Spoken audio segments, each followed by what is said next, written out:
Hello दोस्तों, स्वागत है आप सबका मेरे चैनल इंजीनियरिंग गुरुजी में। आज के इस वीडियो में हम लोग जानेंगे कि कोई भी बेयरिंग का लुब्रिकेशन कब करना चाहिए और कितना लुब्रिकेशन करना चाहिए, उसको कैसे पता करें, वो आज हम लोग इसी वीडियो में जानेंगे। तो वीडियो बहुत नॉलेजेबल होने वाला है। अगर चैनल में नए हैं और इस वीडियो को पहली बार देख रहे हैं तो अभी तुरंत चैनल को सब्सक्राइब कर लीजिए दोस्तों। साथ ही बेल आइकन को प्रेस कर दीजिए, जिससे आप लोगों को रेगुलर नोटिफिकेशन मिलते रहेगा। चैनल का मेंबरशिप अभी तक अगर आपने ज्वाइन नहीं किया है तो तुरंत जाकर चैनल का मेंबरशिप ज्वाइन कर लीजिए, क्योंकि मेंबर्स के लिए स्पेशल वीडियो अपलोड हो चुके हैं दोस्तों। तो चलिए करते हैं वीडियो को स्टार्ट। वीडियो में बने रहिएगा अंत तक। सबसे पहले समझते हैं कि बेयरिंग का ग्रीसिंग लुब्रिकेशन कब करना चाहिए हम लोग को। इसको पता करने के लिए कुछ 5 पॉइंट्स रहते हैं जिसको मैं बताऊंगा। उसी के आधार पर बेयरिंग को कब ग्रीसिंग करना है वो आप पता कर सकते हैं। तो सबसे पहले है बेयरिंग टेम्परेचर। बेयरिंग का टेम्परेचर कितना है ये आपको पता होना चाहिए दोस्तों। नॉर्मल बेयरिंग का जो टेम्परेचर होता है वो 40 टू 80 डिग्री टेम्परेचर जो होता है वो नॉर्मल टेम्परेचर होता है दोस्तों।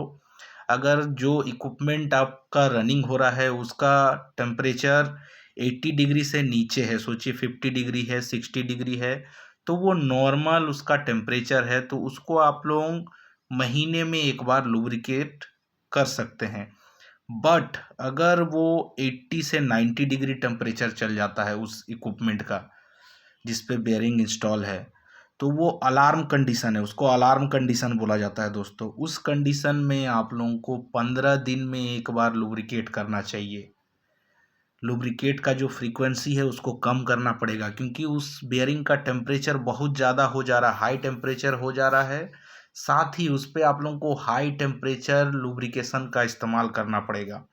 80 टू 90 डिग्री जो टेम्परेचर होता है वो अलार्म कंडीशन उसको बोला जाता है दोस्तों। साथ ही जो 90 टू 100 डिग्री हो गया वो फेलियर कंडीशन।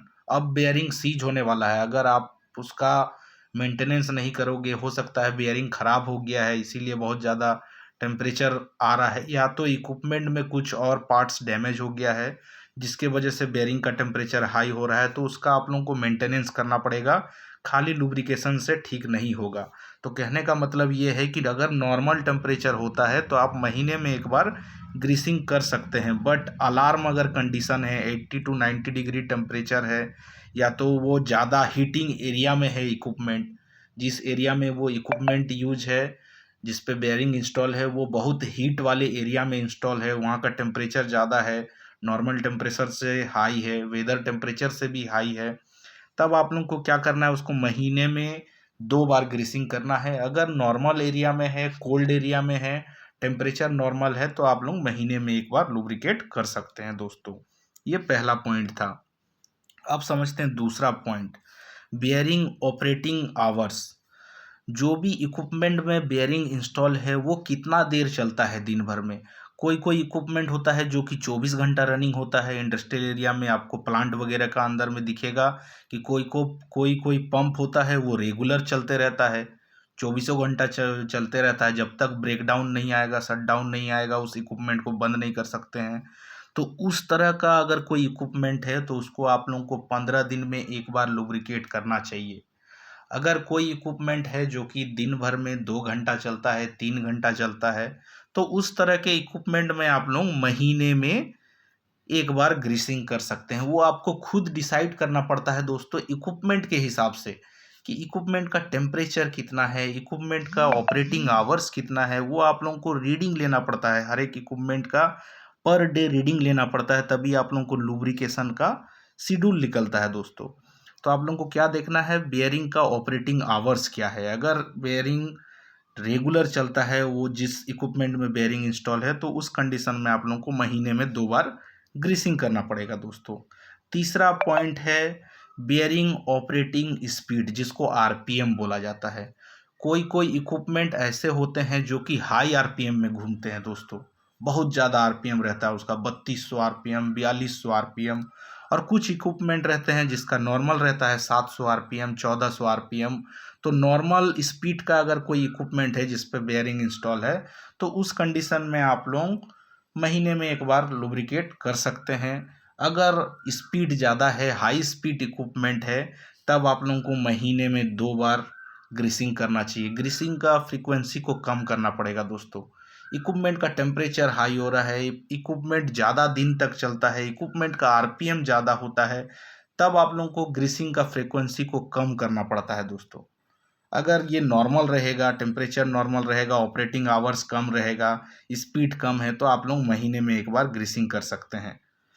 चौथा पॉइंट है बेयरिंग ऑपरेटिंग इन्वायरमेंट। ये क्या होता है? सोचिए जिस जगह पे कोई इक्विपमेंट इंस्टॉल है वो बहुत ही डस्टी एरिया है, वहाँ पे डस्ट वगैरह बहुत ज़्यादा उड़ते रहता है, और वहाँ पे कोई इक्विपमेंट इंस्टॉल है, वहाँ पे बेयरिंग के अंदर डस्ट जाने का खतरा है, डस्ट वगैरह जा सकता है।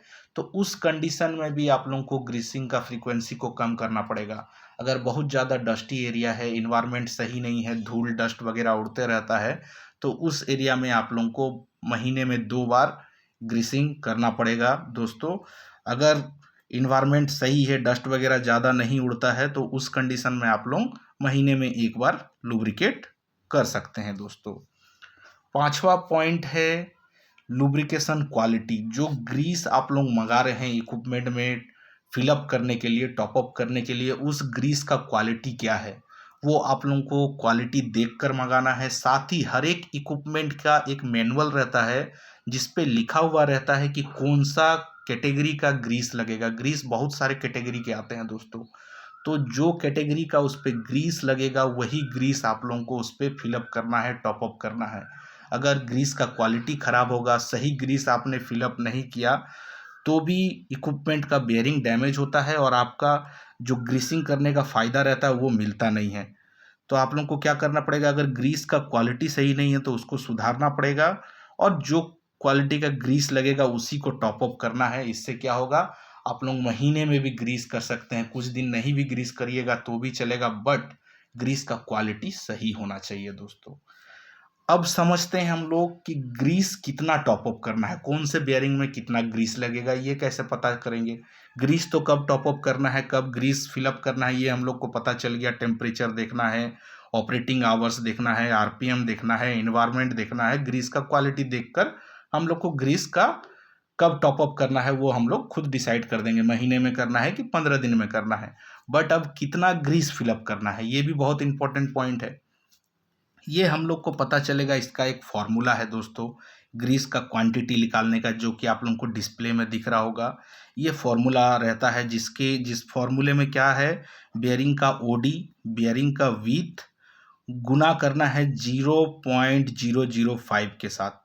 बेयरिंग का ओडी के साथ गुना करना है बेयरिंग के विथ को, और विथ के साथ गुना करना है 0.005। ये कहाँ से आया? 0.005 फॉर्मूले में है दोस्तों।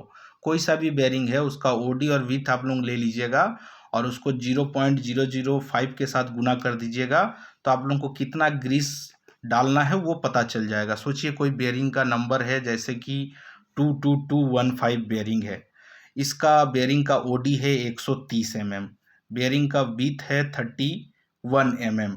गुना कर देना है हम लोग को 0.005 के साथ।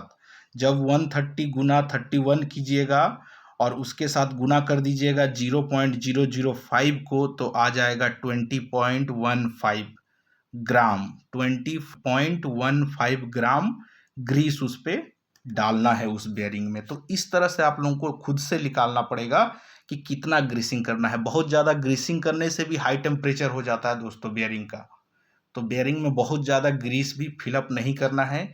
ये वाला फॉर्मूला का स्क्रीनशॉट लेकर रख लीजिए, जिससे आप लोगों को कौन से बेयरिंग में कितना ग्रीस डालना है वो पता चल जाएगा। बेयरिंग का ओडी मेजर कर लेना है आप लोगों को, बेयरिंग का विथ मेजर कर लेना है, गुना कर देना है 0.005 के साथ, तो बेयरिंग में कितना ग्रीस डालना है वो आप लोगों को आसानी से पता चल जाएगा दोस्तों। तो फॉर्मूला बहुत अच्छा है, इसका स्क्रीनशॉट लेकर रख लीजिए।